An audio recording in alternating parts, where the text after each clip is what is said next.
이 리자베타 스메르자스차야.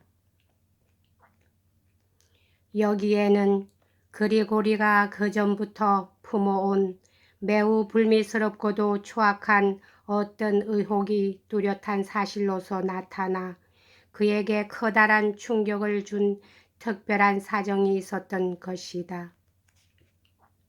리자베타 스메르자스차야는 난장이처럼 키가 작은 여자여서 그녀가 죽은 다음에도 이 엄내의 신앙심 깊은 노파들이 글쎄 두 아르신도 못 되는 꼬마였다니까요 하고 잠옷 감탄스러운 투로 속삭일 정도였다.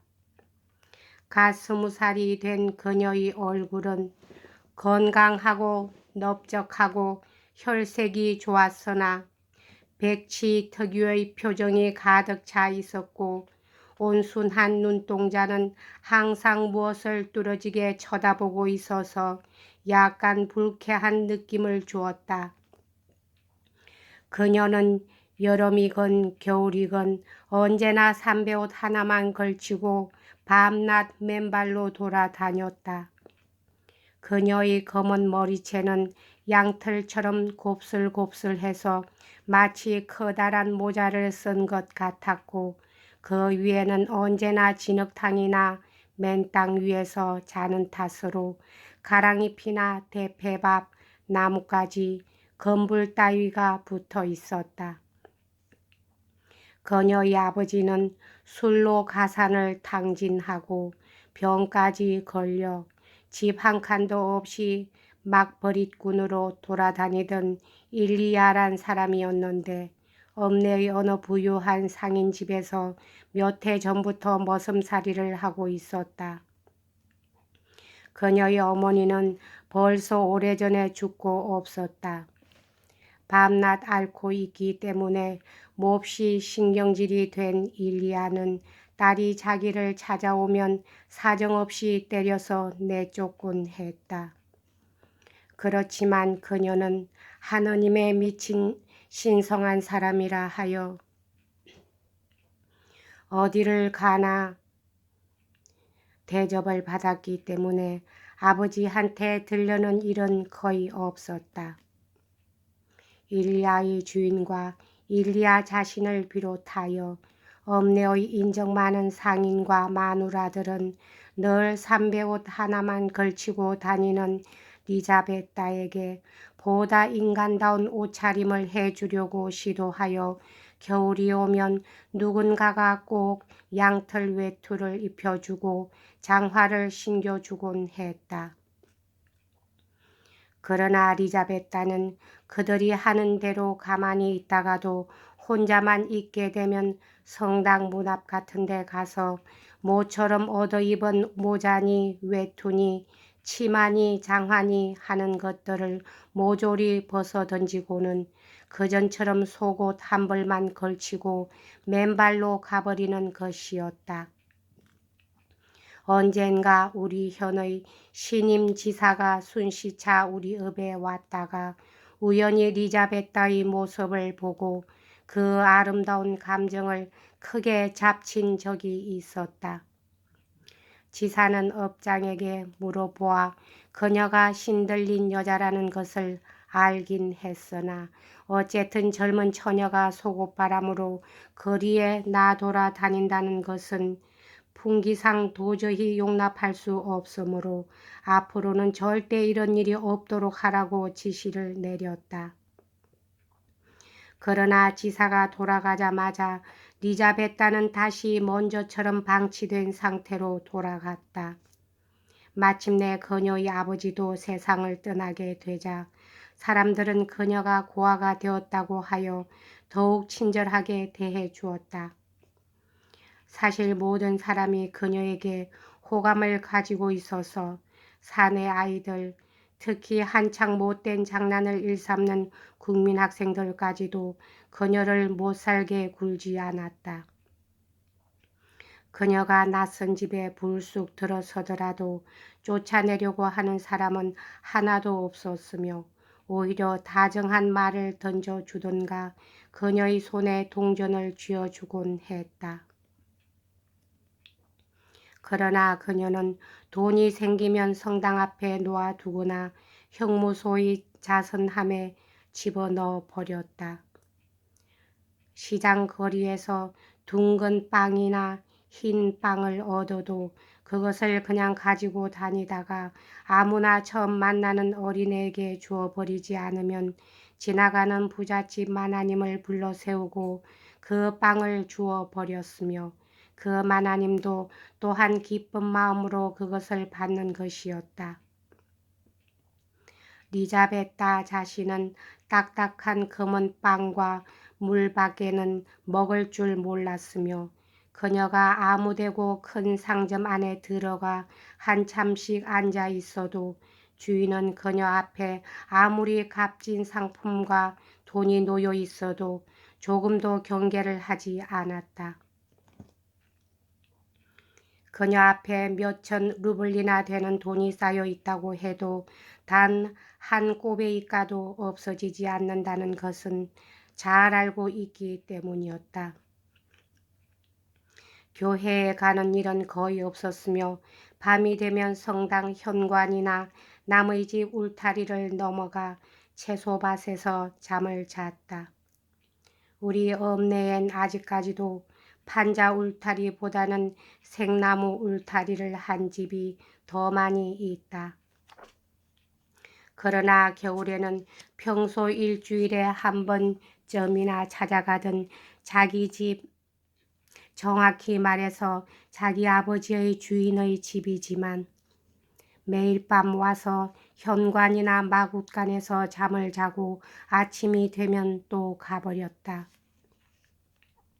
사람들은 그녀가 이런 생활을 끄떡없이 견뎌내는 것을 보고 모두 놀랐지만 그녀에겐 이미 습관이 되어서 아무렇지도 않은 것 같았다. 사실 그녀는 키는 작았을 망정 몸은 여간 튼튼한 편이 아니었다. 우리 고장의 식자들 가운데는 그녀가 이런 생활을 하는 것이 일종의 자부심 때문이라고 제법 아는 척하는 사람들도 있긴 했지만 그것은 아무래도 터무니없는 의견이었다. 말 한마디 제대로 못하고 가끔 이상하게 혀를 굴리며 송아지 울음 비슷한 소리밖에 낼 줄 모르는 그녀가 자부심 같은 것을 가졌을 리가 없기 때문이었다. 그런데 꽤 오래된 일이지만 한 번은 이런 일이 있었다. 9월 어느 날 훈훈하고 별빛도 총총한 달 밝은 밤이었다. 우리 고장에선 너무 늦은 감이 있는 이석한 시각에 술집에서 거나하게 취한 5~6명의 사내들이 뒷길로 해서 집으로 돌아오고 있었다. 골목 양쪽으로는 생나무 울타리가 계속되어 있었고 울타리 너머에는 근처 집들의 채소밭이 널려져 있었다. 이 골목길을 계속해 나가면 더러운 시궁창 위에 다리가 놓여 있는 곳으로 곧장 통하게 된다. 그런데 그들은 그 생나무 울타리 및 쇠기풀과 우엉이 무성한 곳에서 리자베타가 잠들어 있는 것을 발견했던 것이다. 술 기운이 얼큰한 이 신사들은 걸음을 멈추고 서서 그녀를 내려다보며 연상 낄낄대면서 엄담 패설을 늘어놓기 시작했다. 그러자 문득 한 사람의 머릿속에 도저히 상식으론 생각할 수 없는 기발한 생각이 떠올랐다. 누구든지 이 짐승 같은 천치를 한 사람의 여자로 다룰 수 있겠느냐? 물론 지금 당장 이 자리에서도 좋다. 이 말을 듣고서는 한다 하는 놈팡이 신사들도 모두 눈살을 찌푸리고 고개를 저으면서 그것은 불가능한 일이라고 대답했다. 그런데 일행 중에 끼어있던 표도로 파블로비치가 불쑥 앞으로 뛰쳐나오더니 그것은 얼마든지 가능한 일일 뿐더러 어떤 독특한 재미까지도 있으리라고 주장했다. 이 무렵의 표도로는 사실 어릿광대 노릇을 자청하고 나서서 사람들을 웃기기를 좋아했다. 물론 표면상으로는 이들과 맘먹고 어울리는 것 같았지만 사실은 심부름꾼 노릇을 하는데 불과했다. 더구나 이 일이 있던 당시에는 첫 번째 아내인 아젤라이다가 베제르부르크에서 죽었다는 통보를 받고 모자에 상장을 달고 다닐 때인데도 불구하고 온갖 추잡한 짓은 도맡아 하고 돌아다녔기 때문에 이 고장의 소문난 남봉꾼들조차도 슬레슬레 고개를 내흔들 지경이었던 것이다. 표도로의 이 뜻하지 않은 주장에 대하여 그들은 모두 웃음을 터뜨렸다. 그러자 어떤 사람이 표도로에게 그렇다면 지금 당장 그것을 증명해 보이는 게 어떻겠느냐고 꼬드기기 시작했다. 물론 다른 일행들은 생각만 해도 추잡한 일이라는 듯이 모두들 침을 퇴퇴 뱉었지만 흥겨운 기분만큼은 여전했다.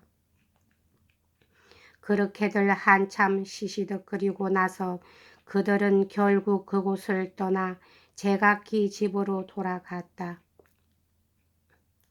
표도르도 그때 그들과 함께 분명히 그곳을 떠났다고 훗날 맹세를 했고 또 어쩌면 그 말이 정말인지도 모르지만 이 일에 대해서는 누구 하나 확실히 알고 있는 사람이 없었고 또한 알 수도 없는 노릇이었다.